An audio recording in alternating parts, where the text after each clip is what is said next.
양평에서 공동 목회를 하고 있습니다. 그러니까 두 명의 목회자를 같이 하고 있고요. 엄미리만두가 두 명의 부부가 같이 공동교회를 섬기고 있습니다. PPT를 보면서 저희 교회를 또 소개하도록 하겠습니다. 네.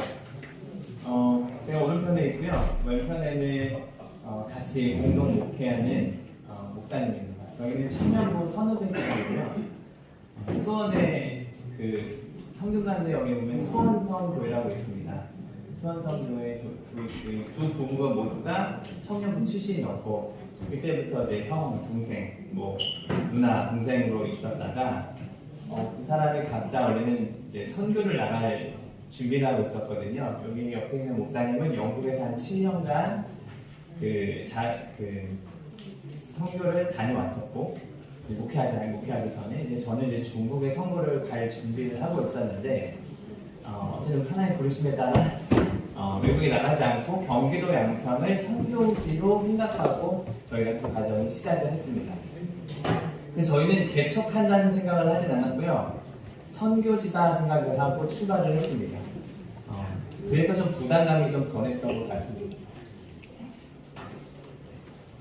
저희 교회론이 있는데요. 우선은 저희는 삼위일체로 부르죠. 교회론입니다. 이건 저희 교회 사명문인데 이 사명문을 만들기 위해서 좀 오랜 시간이 좀 걸렸는데요. 저희 한번 제가 읽어보겠습니다. 성삼위일체 하나님의 삶이 우리에게 와서 맞돌리고 우리의 삶이 다른 이들에게 맞돌려져서 삶의 변화를 일으키게 하는 것이다. 저희 교회는 공명이거든요. 그러니까 순수 우리말로 하면은 마돌림입니다. 그러니까 마돌림. 그러니까 여기도 나오잖아요. 저희 선언문에는 그러니까 삼위일체 하나님의 조화로운 그 마돌림이 우리에게 와서 마돌려지고 또 우리에게 왔던 그 삼위일체 하나님의 삶이 또 다른 이들에게 마들려졌으면 좋겠다라는 것으로 저희가 사명 선언문을 세웠습니다. 그리고 그 선교 신학자 레슬리 뮤비긴이라는 분이 있는데요. 어떤 학자가 그 레슬리 뮤비긴의 삶을 한마디로 이렇게 표현을 했다고 합니다. Your biography touches biography. 그러니까 한 사람의 생애가 다른 누군가에게, 다른 사람에게 감동을 준다. 그러니까 저희에게 되게 동의가 되고요. 그게 마블림이지, 그게 공명이지 라는 생각으로 요 캐치프레이즈라고 할까요? 이거를 저희는 강대상 이 앞쪽에다가 새겨놨습니다. 사명선언을 다 세우고 나서 이제 저희가 그러면 어떤 교회가 됐으면 좋을까, 어떤 교회를 지향할까 해서 크게는 6가지였습니다. 하나는 일상의 삶이 건강했으면 좋겠다. 이것은 무엇이냐면 사실 주일 예배 한 번으로 사람들이 그리고 우리가 인격적 관계를 맺기도 어렵고 신앙으로 잘 성장할 수 있을까라는 퀘스천이 있었습니다. 그래서 좀 평일에도 만날 수 있었으면 좋겠다. 그리고 두 번째는 저희는 아예 처음부터 개척을 시작했었으니까 재정이 투명할 것도 없죠. 그냥 있는 모습 그대로니까. 그렇지만 좀 더 컸어도 재정이 깨끗했으면 좋겠다. 누구나 오픈할 수 있고 누구나 다 투명하게 볼 수 있게. 세 번째는 저는 이제 교육학을 했거든요. 그래서 가정의 중요성을 되게 인식하고 결국은 다음 세대의 바턴은 교회가 아니라 부모다 라는 생각을 가지고 가정의 중요성에 대한 것을 강조했습니다. 네 번째는 마을 섬김을 동참하는 어떻게 보면 저희들은 되게 선교적 교회라는 용어를 쓰기도 하거든요. 근데 선교적 교회는 모든 교회가 사실 선교적 교회니까 그렇지만 저희는 좀 태생부터 그랬던 것 같습니다. 같이 하는 목사님을 아예 선교학 박사로 선교적 교회라는 걸로 논문을 썼거든요. 그래서 또 이 목사님이 잘하는 분야, 마을 섬김을 동참하면 좋겠다. 그리고 다섯 번째는 이제 작은 공동체. 충분한 인격적인 관계를 맺으려면 어떻게 해야 될까? 일상도 건강해야 되겠지만 사람이 많으면 어렵겠다. 그러면 좀 작았으면 좋겠다. 라고 처음에 그렇게 생각했습니다. 그래서 작은 공동체를 좀 꿈꾸며 시작을 했고요.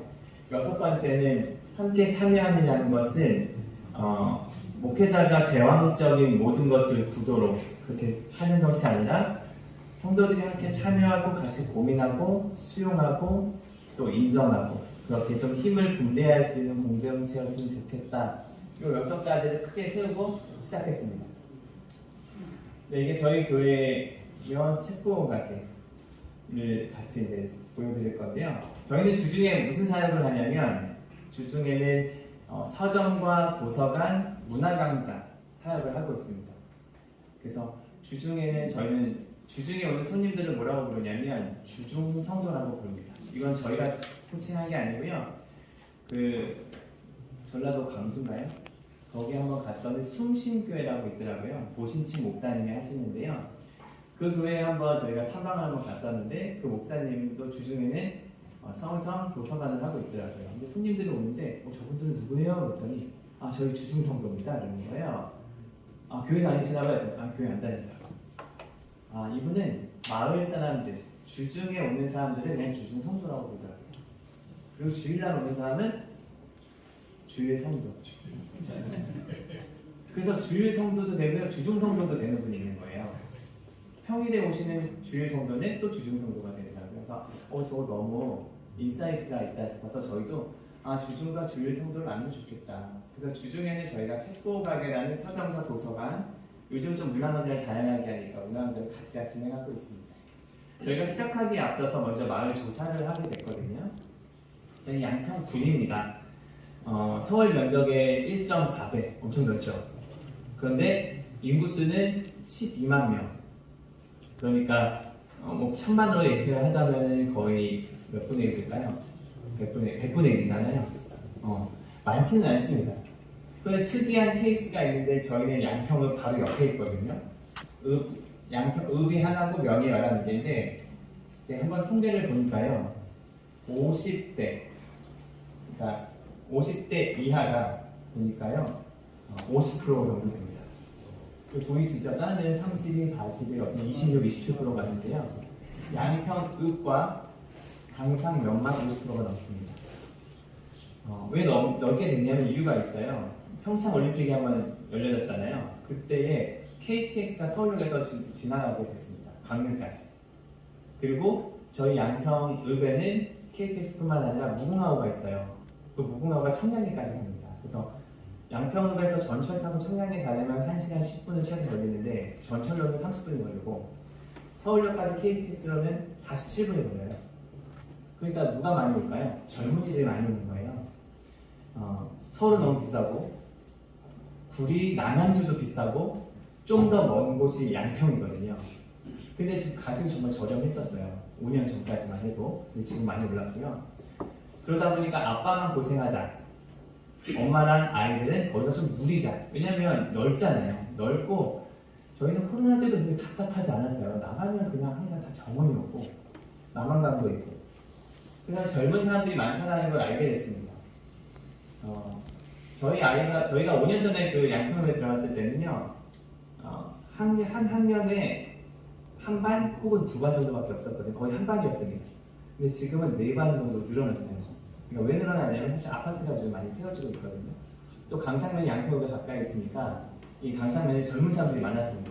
그런데 문제는 이 시골이다 보니까 교육적인 인프라가 없습니다. 문화 강좌도 별로 없어요. 그래서 엄마들이 갈 곳이 별로 없습니다. 아이들을 데리고. 그냥 생각했던 곳이 도서관이었고요. 도서관을 할까? 근데 그냥 하기 좀 그래서 이제 좀 전국 방방곡곡을 한번 돌아다녀 봤습니다. 이곳 저곳 제주도부터 시작을 해서 강원도, 강원도, 전라도, 충청도 다 다녀봤고요. 그러면서 한 가지 깨달은 게 있었는데 뭐냐면 여기 하시는 분들이 있더라고요. 도서관으로 하면 자립이 안 된다. 얼마 있다가 망한다. 그래서 꼭 서점을 해라고 하더라고요. 그래서 물어봤죠. 그럼 서점하면 잘 되냐고. 서점은 잘 안 된대요. 근데 도서관보다는 낫대요. 그리고 서점을 하게 됐을 경우의 장점은 도서관은 책을 막 보는데 서점은 조심이 된다. 그리고 또 하나, 서점을 하게 되면 책과 관련된 책에 관심 있는 사람들이 오게 된다. 그리고 그 사람들과 같이 책, 독서, 읽기를 할 수 있다라는 코치를 해줬습니다. 그래서 괜찮은데? 그래서 저희가 그러면 우선은 사업자 등록을 서점으로 내야 되겠다 라고 그렇게 시작을 했습니다. 근데 어디나 똑같지만 서점 있으면 커피도 배워야 되잖아요. 저희는 커피 무케는 아닙니다. 커피는 그냥 사이드. 그래서 아는 지인이 이제 로스팅도 하고 커피를 내려서 저희 두 부부가 같이 가서 커피 내리는 것도 같이 배웠습니다. 한 1, 2년 동안은 드립커피로 해서 그 당시에는 조금 유명했었거든요. 드립커피가. 근데 저희가 이제 여러 가지 이유로 드립커피를 안 하게 되니까 커피 마신다는 좀 적기는 했습니다. 저희 위치는 여기가 남한강이고요. 강 건너가 양평읍, 바로 옆에가 강산면입니다. 저희 지금 있는 교회는 저 빨간 지점이고요. 사실 양평도 월세가 엄청 비쌉니다. 서울이랑 큰 차이가 없어요. 뭐 10평 좀 남짓해도 지금은 10평이면 거의 월 100만 원? 그 정도로 월세가 되게 비싼데요. 이곳은 어떤 곳이냐면 좀 양평 강산면에서 조금 한 200-300m는 더 들어가야 되는 곳인데 40평 남짓 되는데 이제 부동산 아주머니가 소개를 해줬습니다. 원래 집주인이 인형 공방을 하고 있는데 그 인형 공방을 서울로 옮겨야 되니 이곳을 쓰시겠냐. 근데 월세가 정말 싼 거예요. 그 당시 얼마였냐면 66만 원, 40평인데 엄청 싸죠. 그런데 사람들이 다들 여기까지 사람들이 오지 않는다 라고 그렇게 얘기했지만 저희는 너무 좋았고요. 왜냐하면 이곳에 저희가 장소를 구하기 전에 사실 경상도죠. 경상도 포항이었나요? 거기 가서 수련회를 한번 했었습니다. 수련회 저녁에 이제 모임을 하면서 우리는 어떤 상가가 있었으면 좋을까? 그래서 그때 돈도 없었거든요. 이야기는 아닌데 그냥 말이나 해보자. 그래서 이런 얘기를 했습니다. 세미나실도 있었으면 좋겠고, 도서관도 있었으면 좋겠고, 독서실도 있었으면 좋겠고, 화장실도 2개 있으면 좋겠고, 넓은 주차장에 그다음 텃밭도 좀 했으면 좋겠다. 이러면 비싸잖아요. 그래서 우리가 하고 나서 그런 데가 어딨니? 이러고 있었던 찰나에 얼마 후에 연락이 온 거예요. 한번 와봐요. 그래서 저희가 보자마자 이곳이다 라고 결정을 했습니다. 돈도 별로 없었고요.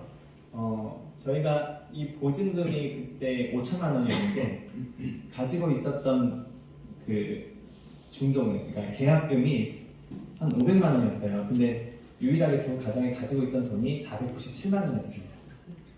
3만 원 모자라서 3만 원 자신이 구해서 500만 원을 보증금을 내고, 계약금을 내고 대신 우리에게 3개월을 달라. 그래서 저희가 쉽게 말하면 기도 편지를 보냈습니다. 주변 모든 사람들에게.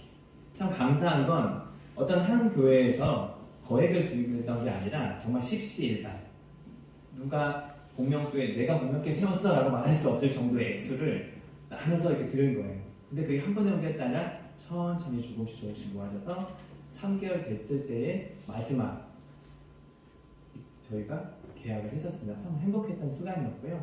우선 제가 행복했던 것은 어떤 교회에 어떤 누구의 백으로 된 것이 아니라 정말 어떻게 개미 군단인데 그분들이 함께 했다는 것은 되게 의미가 있었습니다. 그래서 교회를 계약을 하고 이제 인테리어도 해야 되는데 인테리어도 비용이 만만치 않잖아요. 요즘 보니까 평당 150은 든다고 하더라고요. 40평이면 6천만 원이잖아요. 저희가 그런 돈이 어디 있어요. 보증금도 간신히 내는. 근데 다행히 또 우리 같이 하는 그 목사님의 지인이 전도사 하면서 인테리어를 하셨어요. 그래서 이분이 저희의 인테리어를 도와주셨어요. 다만 힘들었던 건 기간이 너무 길었습니다. 이분이 시간 날 때 오시는 거예요. 그럼 우리는 그때까지 기다려야 되고, 그리고 4명이니까 다리품을 다 팔아야 되는 페인트 칠도 우리가 하고, 그래서 이분이 거의 뭐라 그럴까요? 최소 인건비도 못 받으신 것 같긴 한데 인건비만 받고 나머지는 정말 저렴하게 저희가 인테리어를 다 했습니다. 밖에도 사실은 약간 쓰레기같이 쓰레기장을 지저분했는데 아이들 또 다 동원해서 이렇게 정말 맑았습니다. 그래서 시작을 하게 됐습니다. 저희는 어떻게 보면 2017년 2월에 그 한국사님 먼저 양평이라는 곳에 왔고요.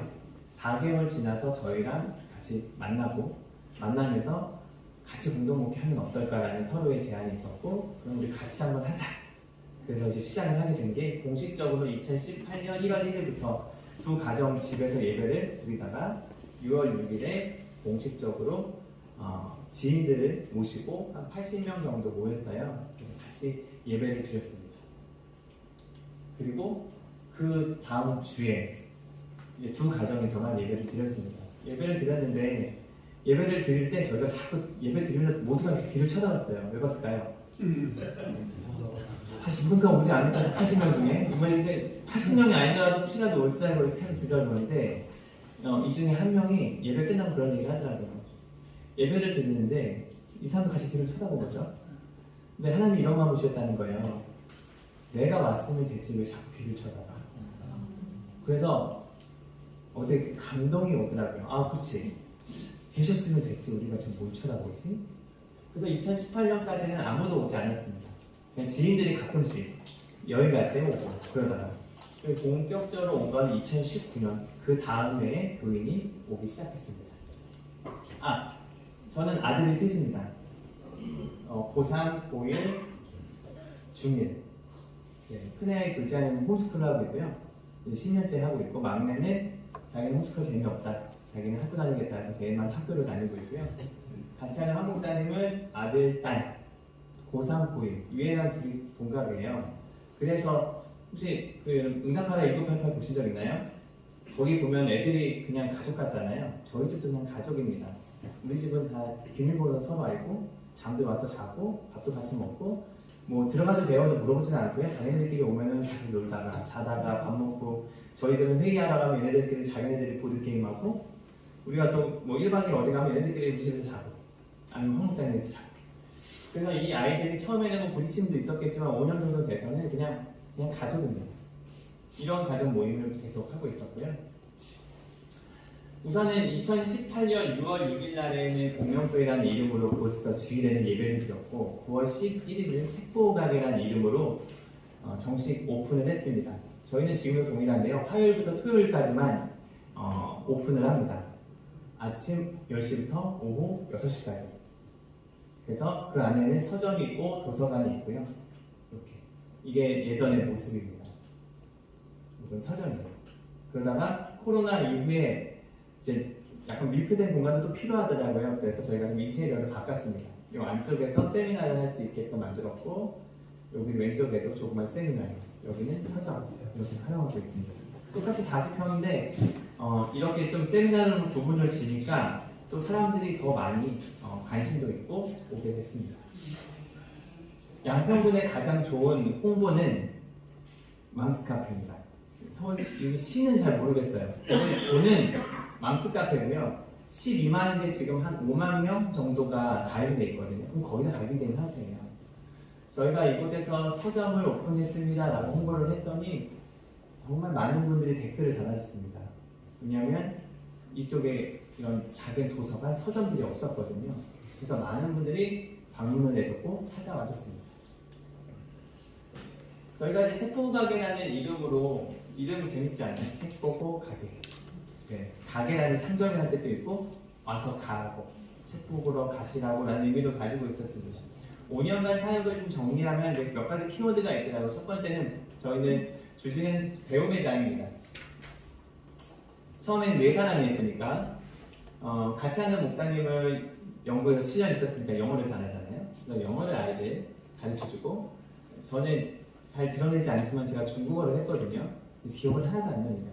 그런데 중국어를 했지만 저는 한자를 좋아해서 한자 수업을 아이들을 가르쳤고 제 아내는 포토샵을 했죠. 포토샵 디자인을 했기 때문에 포토샵을 가르치고 또 같이 하는 사모님은 자수 이런 것들을 손으로 하는데 저희는 창조주라고 불러요. 손으로 만드는 창조주. 하나님 말씀으로 하시고 이 사람은 손으로 하는 창조주. 그러니까 그런 일들을 잘하고 제 아내는 그래픽으로 창조. 그래서 4사람이 이런 일들을 하다 보니까 많은 아이들이 오게 됐고 아이들이 오면 누가 와야 될까요? 부모들이 와야 됩니다. 왜냐하면 군은요 걸어 다니는 구조가 아닙니다. 다 차가 보통 2대씩 있습니다. 그래서 부모님들도 같이 오면서 부모님과 관계를 맺기 시작했습니다. 한 달에 한 번씩은 엄마들을 위해서 그림책 강좌를 시작했고요. 또 매주 금요일 저녁에는 뭐 공동체, 자녀 양육 관련된 세미나들을 진행했습니다. 그러면서 다양하게 이제 계속해서 모임 같은 걸 매주 만들었습니다. 영어 읽기 책 모임, 책 모임, 그 다음에 그림책 모임, 인문학 모임 이런 것들을 이렇게 계속 만들었습니다. 디자인이 이쁘지 않나요? 네, 작은 교회일수록 제일 중요한 것 중에 하나는 디자인이거든요. 근데 저희는 돈을 안 들이잖아요. 이제 아내가 하니까 전날 당일만 안 맡기면 돼요. 당일 맡기면 바로 화를 내고요. 최소한 하루 전에는 드려야지만 이게 즐겁게 할 수 있는데 유일하게 약속 안 지키는 건 저만. 급하면 제가 아내보고 깨우고 빨리 해달라고 하는데 아내가 이제 그런 디자인을 해주니까 사람들이 다들 서울 근처에 살다 왔으니까 눈은 너무 높잖아요. 근데 디자인이 좀 고퀄이네? 그러니까 사람들이 그럼 한번 가볼까? 이렇게 많이 오게 됐습니다. 그래서 처음에는 주중 그 상반기, 하반기, 여름, 겨울에는 안 했다가 여름, 겨울에는 그러면 우리 마을 특강을 해볼까? 그렇게 시작을 했습니다. 그래서 아는 지인들 다 이제 쌍끌이 다 해가지고 저렴하게 모아서 강좌들을 열었습니다. 그랬더니 정말 많은 아이들이 왔고요. 그 당시 한 13개, 14개 강좌에 한 7, 80명의 아이들이 이곳에 왔습니다. 좀 대단한 거거든요. 그래서 문화 강좌를 또 하고 있었는데 2020년에 다들 알다시피 코로나가 다 터져서요. 2020년에 마을학교 하려고 했던 것들이 다 무산이 됐습니다. 그래서 어떻게 하니까 책 보고 사람이 안 오는 거예요. 그러다가 고민을 했죠. 그러면 우리 온라인이라도 한번 해볼까? 온라인 문화 강좌 했더니 엄마들이 너무 좋아하는 거예요. 집에서 할 게 없으니까 더 이상. 근데 온라인으로 해주겠다니까 온라인으로 하고요. 또 그 당시 소수로 뭐 몇 명까지는 오프라인 가능하다고 해준 거예요. 그러니까 책 보고 가게를 오게 됐습니다. 그래서 저희가 그 여름, 겨울에 했던 특강했던 마을 학교를 이제는 상반기, 하반기로 더 확장을 시켰습니다. 지금도 계속 하고 있고요. 그래서 6, 7세부터 어른들 미만까지 이렇게 진행이 됩니다. 네. 지금 저희가 하고 있는 문화 강좌인데요. 월요일 날에는 어떤 기타 강좌 수업이 있고, 근데 저희는 큰 줄거리는 책을 가지고 매개체로 가져갑니다. 화요일 날은 유치학과 초등학교 아이들 하는 그림책, 책 놀이를 하고요. 수요일 날에는 어른 인문학, 그리고 그림책 수업, 어른들 영어 수업, 또 목요일 날에는 거기는 이제 저희가 양평군이니까 가든 정원을 꾸민 친구들이 많아서 목요일에 가든 수업도 하고 있고요. 저희가 하는 건 아니고, 금요일 날에는 아이들과 함께하는 슬로우 리딩 독서 토론을 하고, 또 토요일에는 중고등학교 아이들이 하는 인문학을 하고 있습니다. 청소년들이 모이기 되게 어려운 거죠인데요. 처음에는 한 반으로 시작했다가 지금은 세 반으로 늘어났습니다. 1학년, 2, 3학년, 고등학생. 그래서 저희 아이와 황목사님 아이가 같잖아요. 지금 4년째 같이, 이건 황목사님이 진행하거든요. 4년째 읽을 만한 책들을 많이 읽었죠. 여기는 누구가 가는 거냐면 우리만 가는 게 아니라 동네 아이들도 함께 참여를 하고 있습니다. 또 하나는 놀이의 장입니다. 거기는 정말 교육적 인프라가 없고요. 놀이문화도 별로 없어요. 그래서 저희가 뭐 어린이날이든 성대날이든 그리고 여러 가지 행사 때 사람들을 초청했습니다. 그리고 저희 보드게임인데요.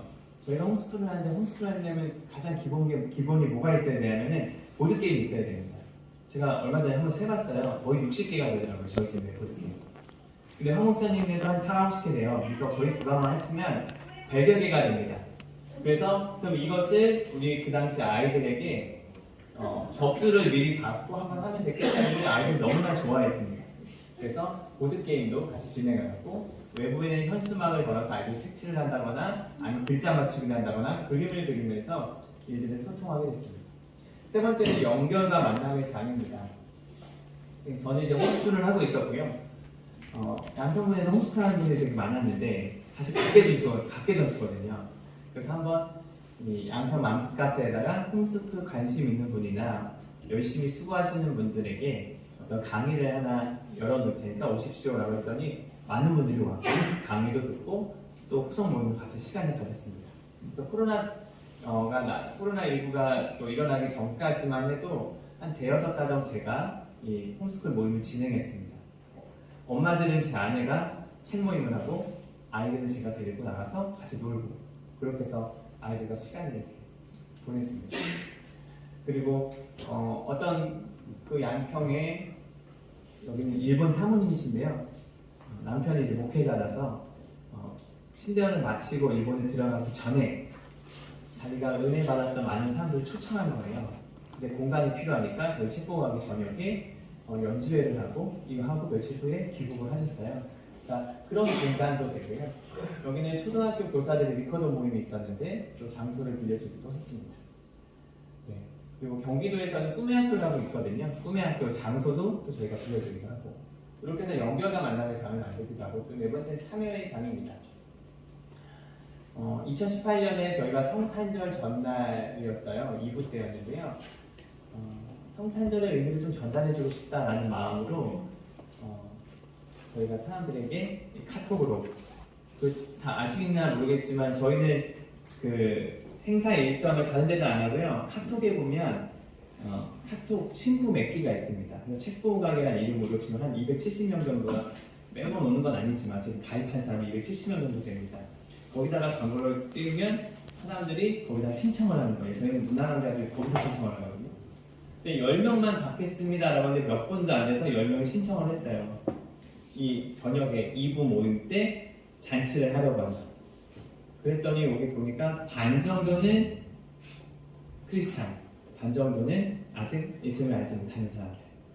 그래서 10가정이 와서 각자 잔치도 준비하고 음식도 준비하고 복음을 본격적으로 증거하진 않았지만 우리가 마지막에 고요한 밤 거룩한 밤을 같이 하면서 마무리를 지었습니다. 그랬더니 많은 분들이 이제 댓글로 참 처음으로 이런 모임을 해봤습니다 라고 하신 분도 있고 좀 진정한 이웃을 만난 것 같네요 라는 답을 주기도 했습니다. 그리고 여기에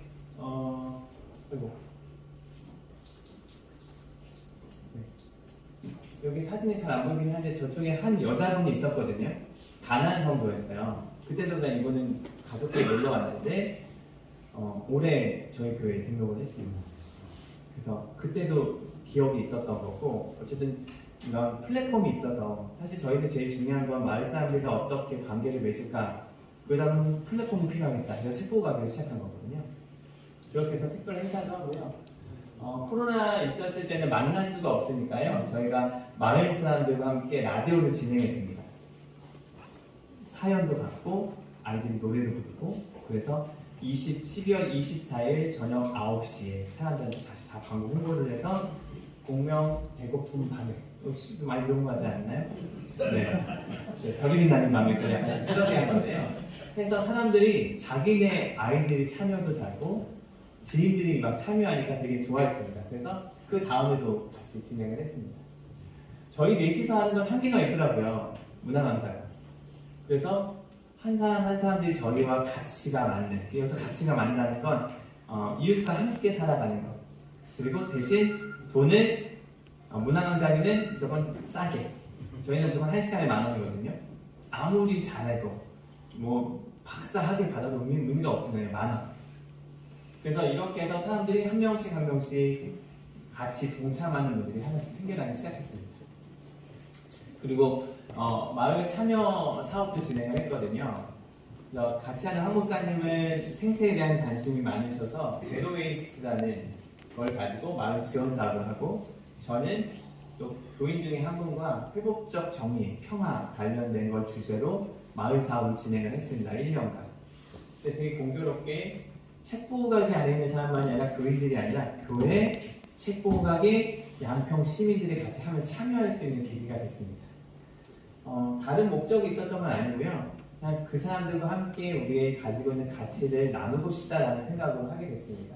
근데 참 목적은 그렇진 않았지만 또 되게 공교롭게 여기서 한 가정 한 가정씩 또 교회에 또 등록하신 분들도 있습니다. 근데 목적은 아니었습니다. 현수막 보이시나요? 저희는 일부러 현수막을 하지 않고 저희는 주보도 안 만듭니다. 순서지는 만들지만 카카오톡에 올리거든요. 왜냐하면 제로웨이스트를 최대한 우리가 할 수 있도록 해보자. 근데 이 현수막을 저희가 교회 작년 체육대회를 했습니다.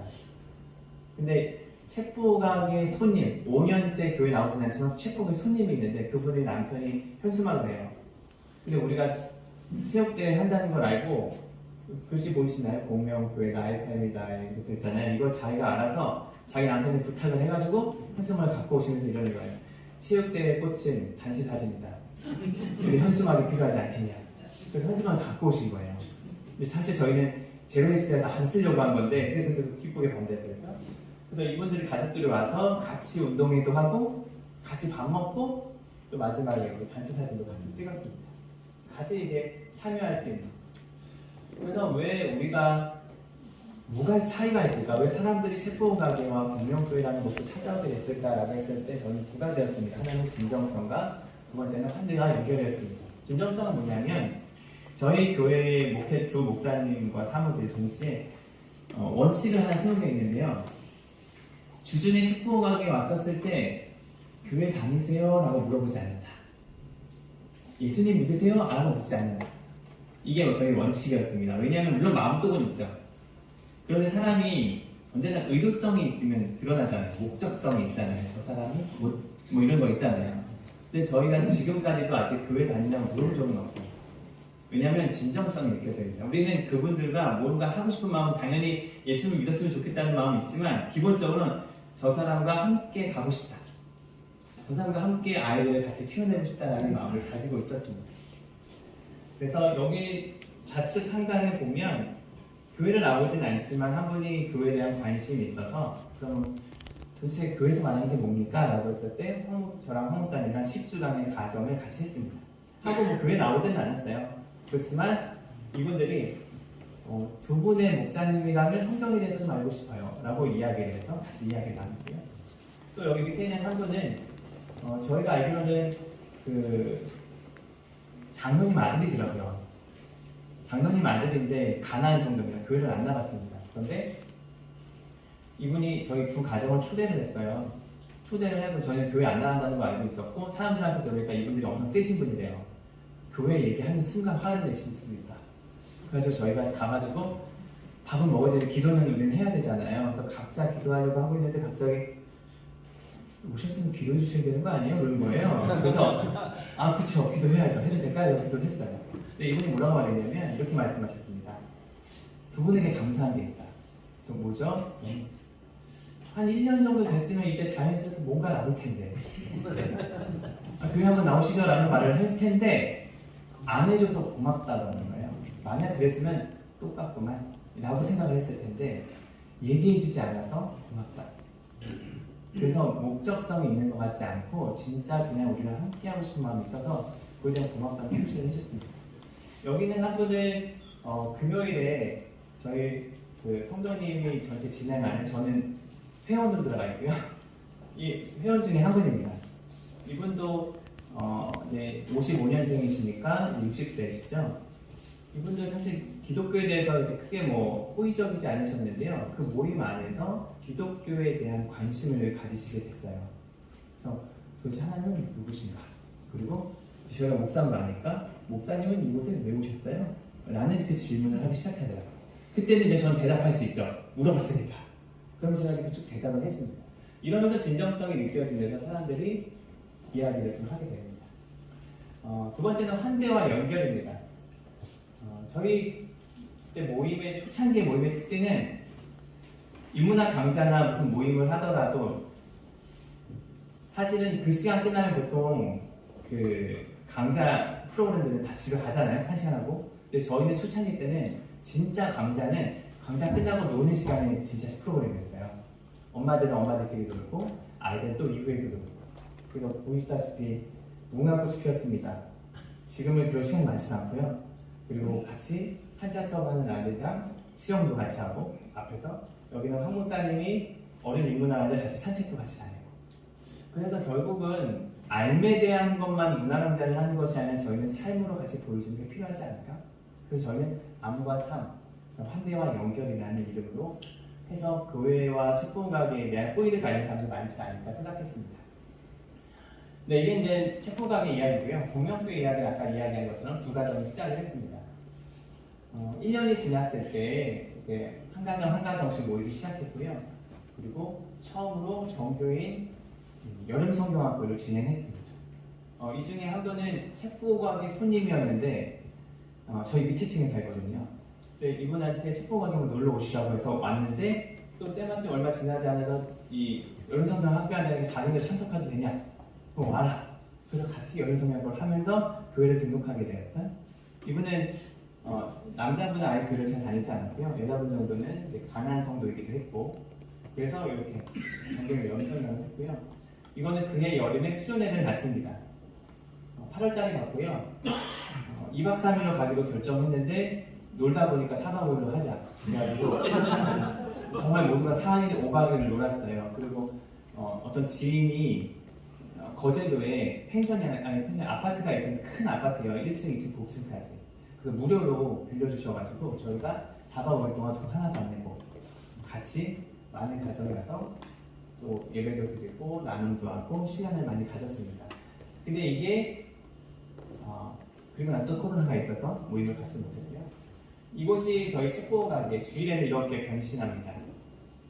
그래서 책상을 다 들여내고 의자만 다 빼서 예배를 드렸다가 이제 2021년 후반부터는 예배를 드릴 수 있는 공간이 좀 부족해서 다른 곳에서 예배를 드리고 있습니다. 이게 3주년이고요. 네. 이게 4주년. 그리고 지난주가 5주년이었습니다. 사진은 찍지 못했는데. 네. 그리고 작년에 추수감사주일 예배로 이렇게 같이 함께 예배를 드렸습니다. 저희가 이 공간환경위원회에서 한다고 해서 좀 정리를 한번 해본 게 있었습니다. 어떻게 해서 우리 교인이 등록했을까? 한번 같이 조사를 해봤거든요. 홍목사님들이. 그랬더니 책보고가 거의 72%. 근데 목회자가 12%니까 목회자 빠지면 뭐 88%잖아요. 그러니까 거의 80% 이상이 책보가게라는 그 공간을 통해서 교회에 오게 됐습니다. 여기서 기타는 저의 지인, 전에 있던 한 교회, 그리고 하나는 한목사님의 지인, 청년이 뒤늦게 이제 이사를 오거나 아니면 교회를 찾다가 이렇게 온 가정 빼고는 거의 대부분은 책보가게라는 공간을 통해서 그러니까 저희는 이런 공간이 우리에게는 진인로구나, 입구다라는 생각이 들었습니다. 저희 교회는 십자가는 없어요. 왜냐하면 아까 얘기한 것처럼 서점 1로 등록을 했거든요. 그래서 십자가를 둘 수도 없고, 근데 그곳이 이분들이 문턱이 낮아진 거예요. 일반 사람들도 오는데 문제가 없고 불편함이 없고, 목사인 거 알지만 어려움도 없고. 그래서 75%는 누가 저렇게 됐고요. 또 성도를 좀 분류를 해봤습니다. 그랬더니 약 한 20%가 초신자와 가난한 성도, 목회자가 12% 빼니까 한 70% 정도는 이제 기신자, 교회가 멀어서 혹은 이제 좀 수평 이동되신 분들이 이렇게 진행이 됩니다. 저희 교회의 특징은 세대 통합 예배입니다. 이게 얼마 전에 어린이 주일 때 같이 예배를 드린 거였는데요.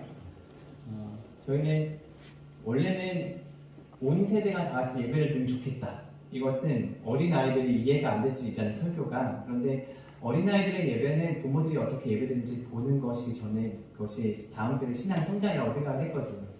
그런데 문제는 미취학 자녀들은 엄마들이 스트레스를 받는 거예요. 다른 분들은 다 이해가 되는데 자기 애 때문에 이제 예배가 집중이 안 된다는 이야기를 듣고, 그러면 우리가 그 아이들을 따로 예배를 해야 되겠다. 저희가 목회자가 2명이잖아요. 그러니까 저희는 격주에 설교를 하거든요. 제가 설교를 하면 한 목사님이 10살 이하는 아이를 데리고 설교 시간에 내려갑니다. 설교 전까지 다 같이 예배를 드려요. 네, 그러니까 아이들이 CCM 찬양, 찬송가 같이 부릅니다.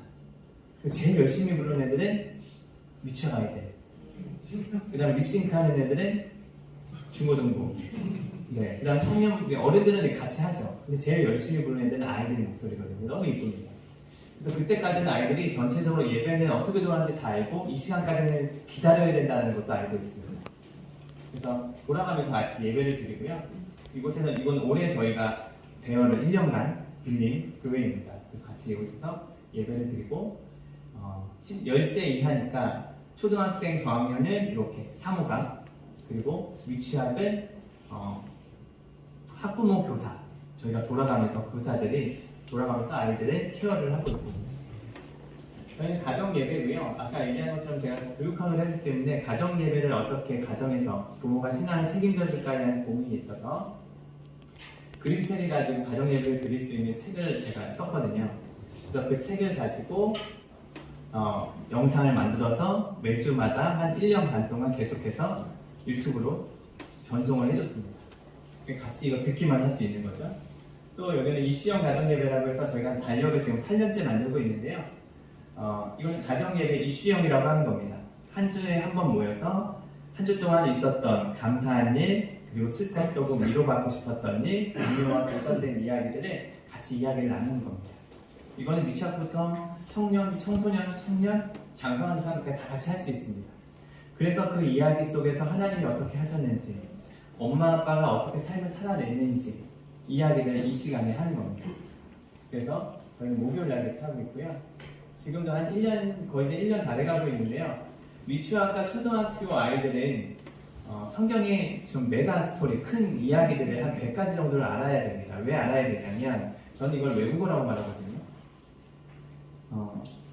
어렸을 때부터 성경에 대한 이야기를 듣지 못하면 청년 때 오잖아요? 그러면 지명, 인물 다 뭘로 들릴까요? 뭔 말인지 모르잖아요. 저는 이거 외국어 거죠.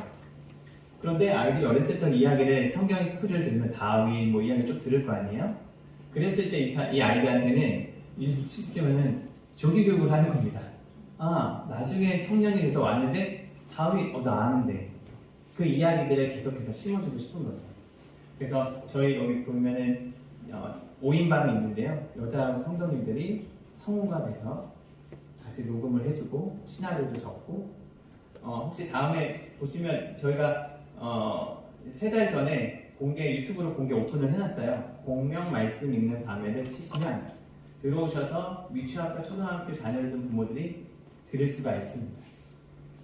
원래는 이게 저희가 이야기 성경책을 그대로 읽었는데 그러면 저작권에 문제가 생겨요. 그래서 저희는 비공개로만 저희 교인들한테 하다가 여기 맨 우측에 있는 분이 작가시거든요. 이분이 성경의 스토리로 자기가 해보겠다라고 저희가 설득도 했고 자원을 해서 지금 만들고 있었거든요. 그래서 이분이 써서 공개 오픈을 해놨습니다. 혹시 필요하신 분들은 공명 말씀 있는 말을 치시면 어제 또 올려드렸거든요. 그거 한번 같이 보시면 됩니다. 토요일 같은 경우는 저희가 순서지를 주보를 뽑진 않지만 순서지를 토요일에 단톡방에 올려주면 저희가 주일 본문을 미리 읽고 찬송가도 좀 같이 한번 보고 예배자들 위해서 기도하는 시간을 갖습니다. 네, 세 번째는 일상의 교제인데요. 저희는 이제 아빠들 모임도 이렇게 번개 모임을 합니다. 밥 먹을 사람, 어디가 뭐가 필요해, 일선이 필요해, 그러면 이렇게 남자는 단톡방이 있습니다. 그럼 같이 이렇게 모여서 코로나 때도 이렇게 자주 모였었고요. 합법적 안에서 모이기도 했고 또 동시에 엄마들 모임, 엄마들도 저는 팀 모임을 따로 갖기도 합니다. 이때는 아빠가 봐주는 거죠. 그래서 엄마 팀 모임도 하고요. 그리고 식탁 교제. 사실 10가정 이하일 때, 한 대여섯 가정일 때는 약간 과장을 하자면은 일주일에 3번 정도는 거의 집에서 먹고 놀다가 저녁에 갔습니다. 주일에는 기본 9시에 가죠. 예배는 한 번밖에 없는데 같이 계속 시간을 같이 보냈습니다. 10가정 넘어서부터는 그건 불가능하더라고요. 공간 들어갈 공간도 없고. 근데 이렇게 모여서 같이 식탁 교제를 많이 합니다. 그리고 또 아이들에게는 주말 농장을 같이 하고요. 엄마들은 뜨개 모임도 같이 하게 됩니다. 신앙의 성장을 위해서 공동체. 이게 저희가 올해 시작하는 프로그램입니다. 이렇게 원래 많았던 건 아니고요. 사람들이 모이다 보니까 필요에 의해서 만들다 보니 이렇게 많아졌습니다. 그래서 예전에는 저도 중대형교에 있다 보니까 도대체 왜 이렇게 만들어? 많이 만들어가지고 부목사를 힘들게 하나 했더니 다 이유가 있더라고요. 부려먹을 생각이 아니라 초창기 때 그럴 수밖에 없는 상황이 있었다. 근데 그 본질을 놓쳐서 그런 거지. 저희도 이렇게 했습니다. 저희는 기본적으로 주일에는 아무것도 하지 않는다. 예배만 드린다. 봉사도 많이 하지 않는다. 그래서 주일 예배를 드리고 올해부터 이제 소그룹을 나누기 시작했습니다. 소그룹은 편의를 위한 소그룹이 아니라 신앙으로서 살아갈 수 있게끔 하나님의 이야기를 오고 갈 수 있는 공동체, 교제를 나눌 수 있는 공동체가 필요하겠다 싶어서 공동체를 한 달에 2번 주일날 오후에 모임을 합니다. 저희는 새가족 오면 10주간을 알파라는 성공의 프로그램을 합니다. 근데 한국의 알파는 조금 변질이 됐는데요. 저희는 그렇게 쓰지 않고 그냥 20분짜리 영상만 10주짜리를 씁니다. 그래서 어떻게 하냐면 저희가 목사가 둘이니까 10주짜리면 격주로 그 집을 방문합니다. 저희는 부부가 많이 오기 때문에 저녁 10시에 가거든요. 애들을 재워야 되잖아요. 그쪽 애들을. 그럼 10시에 가서 한 12시까지 이 알파 성경 공부를 같이 합니다. 10주가 지나면 교회에 등반할 수가 있고요. 화요일 같은 경우는 지금 저희는 큐티로 성경 본문을 주일 설교를 하니까 큐티하는 이야기들을 화요일날 나눠주고 그리고 수요일날에는 그 질문하는 신학, 조직 신학책 두꺼운 게 있거든요. 이게 3학기 과정인데요. 이거는 또 황목사님이 같이 남자분들도 많이 있긴 한데 질문하는 신학을 같이 하기도 하고 목요일에는 결국 우리가 기도는 통성기도도 있지만 침묵기도도 있거든요. 침묵은 그냥 성찰하는 기도가 게 있습니다. 그래서 침묵기도도 같이 하고 교리공부, 엄마는 마더와이즈, 또 아이들은 중고등부 인문학 책을 하고 그리고 지금 요즘 올해부터 또 시작하고 있는 거는 복음이 무엇이냐, 그리고 우리가 어떻게 하나님 앞에서 살아가는 그 씨름을 어떻게 해야 되느냐를 가르치고 있는 분명히 베타 모임을 하고 있습니다. 이건 아까 봤어요. 아까 이야기한 것처럼 저희는 이장이 진짜 이장이고 아니고요. 쉽게 말하면 교회는 구역이라고 하잖아요. 저희는 시골이니까 구역이라는 단어 안 쓰고 마을이라는 말을 씁니다. 그리고 리더라고 하잖아요. 그냥 리더라고 안 하고 이장이라고 해요. 그래서 저희는 구역 이름이 어떻게 되냐면 저희가 공명교회는 공명 1, 2, 2장, 공명 1, 2, 2장. 그래서 하나 더 늘어나도 문제가 되지 않아요. 그럼 공명 6, 2, 2장. 지금 5명의 이장 부부가 있거든요. 그래서 공명 1, 2, 1, 3, 2, 4, 5, 5까지 올해 처음으로 시작을 했고, 그 안에서 다른 이야기보다는 결국은 돈이 있고 아는 학식에 많은 사람들이 있으면 그 모임 못 가거든요. 근데 저희는 이 모임 때는 다른 얘기 하지 않는다. 한두 주간 동안 하나님에 있었던 은혜들을 나눈다. 그리고 오늘 주일 설교를 나눈다. 그게 포커스다. 괜히 많은 척 하지 않았으면 좋겠다. 그래서 처음부터 저희가 이런 모임을 했거든요. 그래서 지금 이장 모임을 진행하고 있습니다. 그럼 저희가 자립을 어떻게 하냐? 저희 교회에서 첫 사례비는 얼마였냐면 10만 원이었습니다. 두 가정이 있을 때. 저희가 헌금을 해서 저희가 돈을 받았죠. 그리고 지금은 이제 5년 차, 6년 차거든요. 그래서 지금 저희가 사례비를 액수를 말할 수는 없고요. 교육 전도사보다 적게 받습니다. 불교 두 가정이니까. 근데 교인도 많지도 않고, 그리고 저희가 자비한 목회를 하기로 결단을 했으니까. 그래서 교회에서는 그렇게 재정을 받고요. 또 하나는 저희 책보호가게에서 서점을 하니까 서점책, 그리고 문화강좌를 한 명당 10,000원씩이지만 문화강좌는 다양해졌거든요. 문화강좌를 통해서 생활비를 받는 게 아니라 저희는 용돈이라고 쓰거든요. 네, 용돈 어느 정도 일부의 용돈보다 좀 많겠네요. 용돈보다 좀 더 넉넉하게 좀 받고, 또 사모들은 공방을 합니다. 이렇게 보시면 달력을 지금 몇 년째 계속 달력을 만들고 있고요. 디자인을 그림 디자인 하시는 분이 있고, 또 편집하는 디자이너가 저희가 2명이 있어서 그것들을 같이 긴 달력, 그러면 탁상 달력을 하고요. 또 만드는 것도 사모들이 다 하고 있습니다. 그래서 사모들 공방을 하고 있습니다. 세 번째는 저술 강의 연구소. 이제 황 목사님은 한국의 교수님과 가정교회 마을 연구소라는 곳에서 그렇게 진행을 하고요. 저는 이제 가정사에 관련된 강의를 다니고 있습니다. 그리고 또 여러 가지 저희 투잡을 하지 않고 한 꼴짝 되는 것 같아요. 그래서 정말 바쁩니다.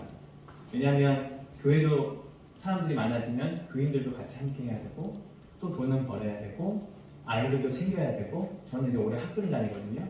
학교도 공부를 해야 되고, 올해가 제일 바쁜 것 같아요. 이런 시즌을 지금 같이 보내고 있고요. 이러면서 가장 고민들은 어떻게 정말 교회를 세워갈 것인가에 대한 또 진지한 고민이 생겼습니다. 교인들이 없었을 때는 마을과 어떻게 살까에 대한 얘기였다가 지금은 또 교인들이 늘어나니까 그럼 교회는 어떻게 해야 될까? 지금 요거를 지금 1, 2년 동안 계속 고민하고 있고, 지금 하나씩 지금 계속 쌓아가는 과정 중에 있습니다. 네, 공명교회 여기까지 마치도록 하겠습니다.